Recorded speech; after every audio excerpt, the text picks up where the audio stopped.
Сәлем достар. Қыздар, бүгін бесін шайына күшті кететін, әдемі томпақ болып шығатын оладушки жасайтын боламыз. Оған бізге керек заттар: бір жұмыртқа, 300 мл айран, 3 қасық сұйық май, 3 қасық құм шекер, шым тұз, 1 қасық ас содасы, ұн. Болды, осылар ғана кетеді. Жақсылап құмшекер мен жұмыртқаны араластырып аламыз, құмшекері ерігенше. Оның үстінен тұзды саламыз. Осылай араластырып тұрғанда 1 ас қасық ас содамызды алып, айранға салып жібереміз. Екеуі реакцияға түсіп әдемі болады. Айранға сода түскеннен кейін айранымыз 2 есе көпіріп әдемі болады. Үлкенірек ыдысқа салғандарыңыз жөн, өйткені айран көпіріп әдемі болады. Осылайынан алып, көпіріп реакциясы әдемі болғаннан кейін айранымызды жұмыртқамызды массасын үстіне салып жібереміз.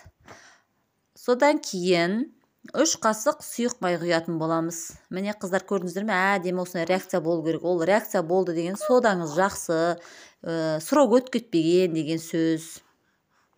Содаларыңыз ескі болса, жаңартқандарыңыз дұрыс, өйткені әдемі соған да байланысты болады. Қыздар, менің каналыма жазылмасаңыздар, жазылып, подписка бөліне қоңыраушаны баса кетіңіздер. 3 қасық сұйық май құйдым, міне. Содан кейін айта кетейін, қыздар, осыны бәрін жақсылап араластырып, ұнымызды електен өткізгеннен кейін бұл массамызды, яғни оладушкиімізді жарты сағат кемінде қойып қойғанымыз дұрыс. Тұру керек. Бетінде жаппай қойыңыз, әшейін жай қоя салыңызда, басқа тірліктеріңізбен 1 жарты сағатқа айналысып кетіңіздер. Содан кейін барып пісірсеңіздер, оладушкиларыңыз өте керемет шығады. Мен айтқан рецептпен істеп көріңіздер.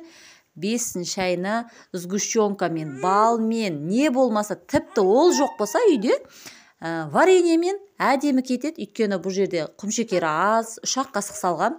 Сондықтан керемет бесін шайына күшті кетеді. Қолда бар азық түліктермен дайындай саласыздар. Қыздар, міне осындай масса болу керек, қою болу керек. Міне көріп тұрғандарыңыздай. Міне осыны аласыздар. Жарты сағатқа қойғаннан кейін пісіре берсеңіздер болады. Қыздар, мен келесі видеомды көріңіздер. Айранмен блинчик жасайтын боламыз. Ол кезде де керемет шығады блинчиктар. Ал айранмен блинчик жасаған кезде оны стойкаға қоюдың қажет жоқ. Сразу пісіре берсеңіздер болады. Тесік әдемі блинчик шығады. Ал оладушкиға келетін болсақ, оладушкиіміздің обязательно міндетті түрде бетін жауып пісіру керек. Баяу отта, орташа отта пісіргендеріңіз жоқ. Өйткені күйіп кетуі мүмкін. Міне күшті болыпшы, айта алмаймын.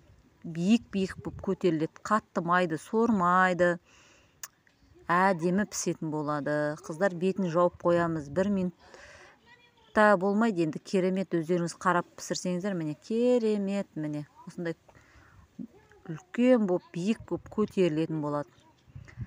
Егер де менің видео ұнап жатса, маған лайк басыңыздар, комментарий жазыңыздар. Бұл сіздермен бірге Маржан. Мына жерде міне көрдіңіздер ме? Майы аз, кәне құясыздар. Мен шет-шеті піспей қалады ау деп, осылайынан табаның шетіне қарай қойып қойдым, міне осылайынан көрейін деп. Жоқ, сөйтсем піседі екен, әп-әдемі болып. Міне вареньемен, қандай варенье? Шие, малина, смородина, балмен күшті кетеді. Міне ортасы жұмшақ піскен, әдемі болып піскен, айта алмаймын, сөз жоқ. Қыздар, жасап көріңіздер.